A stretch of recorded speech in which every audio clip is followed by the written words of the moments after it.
पता नहीं लोग लड़कियों को क्यों पढ़ाते हैं। क्या हुआ दादी? मैं अगले सप्ताह होने वाली वाद विवाद प्रतियोगिता के लिए पढ़ रही हूँ। ओह, यानी तुम्हें स्कूल भेजना पर्याप्त नहीं था।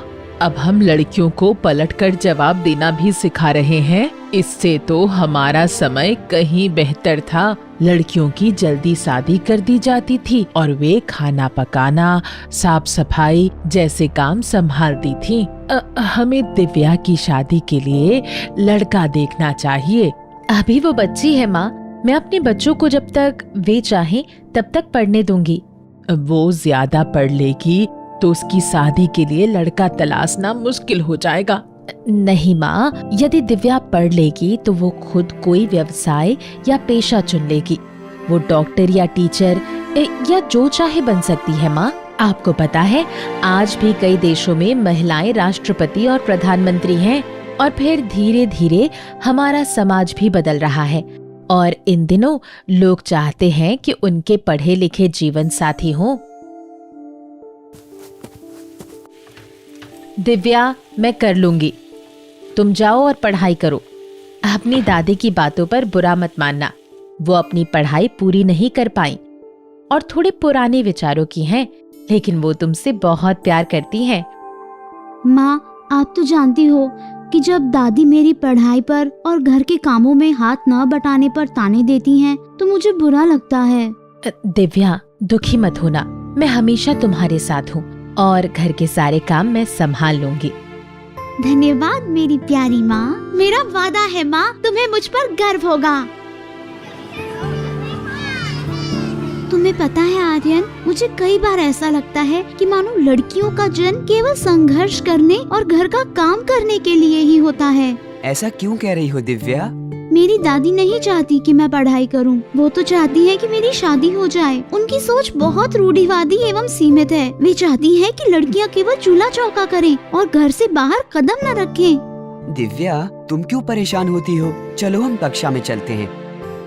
दिव्या, हमारा कानून भी लड़कियों को 18 वर्ष से कम उम्र में शादी करने की अनुमति नहीं देता। यही तो मेरी माँ भी कहती हैं। वे हमेशा मुझे पढ़ाई करने और प्रतियोगिताओं में भाग लेने के लिए प्रोत्साहित करती हैं। तुम प्रतिभाशाली छात्रा हो और तुम्हें इस वाद विवाद प्रतियोगिता में जरूर भाग लेना चाहिए। हमारे समाज में लड़कियों को उच्च शिक्षा के लिए नहीं जाने देने की परंपरा रही है, लेकिन तुम भाग्यशाली हो कि तुम्हारी माँ तुम्हें इतना सहयोग करती हैं और तुम्हें पढ़ने के लिए प्रोत्साहित करती हैं। धन्यवाद आर्यन। हेलो दिव्या, कैसा लग रहा है? कल जो तुमने मुझे प्रेरित किया उसके लिए धन्यवाद। सचमुच तुम्हारी बातों का फायदा हुआ और मैं शांत मन से तैयारी कर पाई। ये सुनकर मुझे अच्छा लगा। प्रतियोगिता के लिए ऑल द बेस्ट। धन्यवाद आर्यन।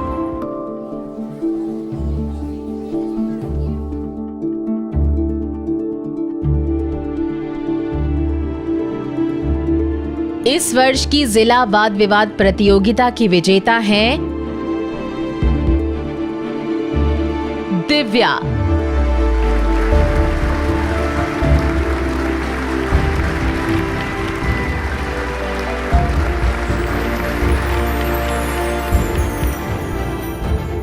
अच्छी शिक्षा होने के कारण दिव्या इतनी जागरूक और आत्मविश्वास से भरपूर होकर बोली, दिव्या, हम तुम्हें 3 साल के लिए स्कॉलरशिप और पुरस्कार के रूप में लैपटॉप देंगे।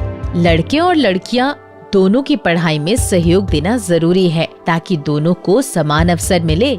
हमारे साथ इस समारोह में शामिल होने के लिए धन्यवाद। बधाई हो दिव्या। धन्यवाद दादी। मैं पढ़ी लिखी नहीं हूँ, लेकिन अब पढ़ाई का महत्व समझ गई हूँ। मुझे तुम पर गर्व है बेटा। सभी इंसान के शारीरिक और भावनात्मक समग्र विकास में एक दूसरे से परस्पर संबंध का बहुत महत्व है। एक दूसरे की भावना पर ध्यान देना, सुनना और पूछना जरूरी है।